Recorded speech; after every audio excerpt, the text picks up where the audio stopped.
whenever I get into a conversation about retirement planning, I always suggest people read, is a book called The Millionaire Next Door, written by Dr. Tom Stanley and William Danko. This book has probably been out for 20 plus years, and I will say this right up front in advance, it's probably one of the more boring books you'll ever read in your life. It really is. But the concept behind this is that no matter what street you live on, look to your left, look to your right, look across the street, there's probably a millionaire living in your neighborhood, but you would never know it because they drive a car that's 12 years old. They have lived in that house ever since it probably was built. They have a very stable job, or maybe ideally they're their own boss. They have created a business and run that business, and they have stability in their life. But more than anything else, the key to being the millionaire next door is to lead a frugal life.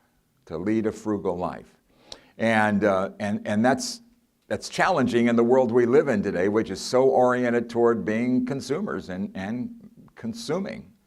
And so it's challenging. But if you read the book, The Millionaire Next Door, I think you'll come away with a better understanding and a better grasp. It will motivate you. It will motivate you to be the millionaire next door. And I think that's a very important thing.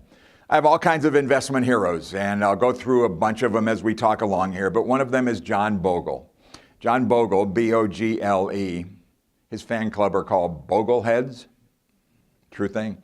And he's the father of index investing. He's the guy that created index mutual funds, where you can put money into a fund and it will allow you to get a performance equal to whatever that index is. In most cases, it will be the S&P 500 stock index.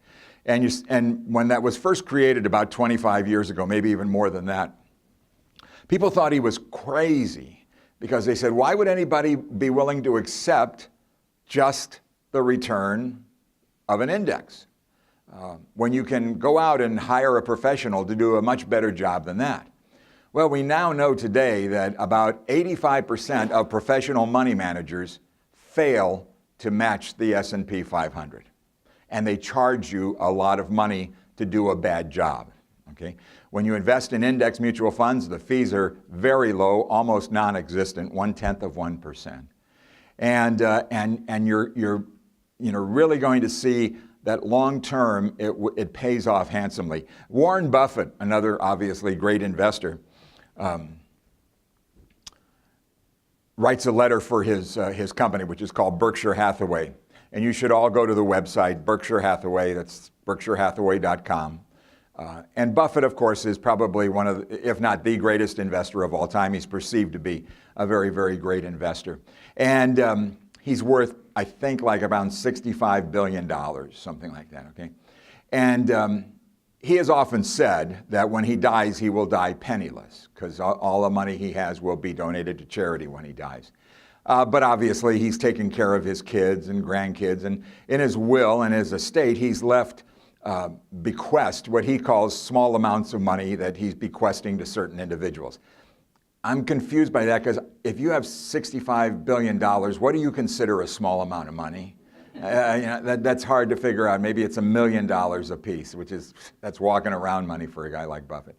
But he also has instructed his attorney to give each of these people that will receive a bequest a letter with instructions of what he would like and encourage them to do with the money.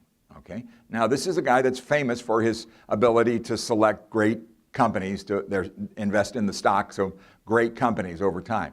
He said, here's what I would encourage everyone to do that receives a bequest from me from my estate. Put 90% of the money in an S&P 500 index fund and 10% into a short-term bond fund.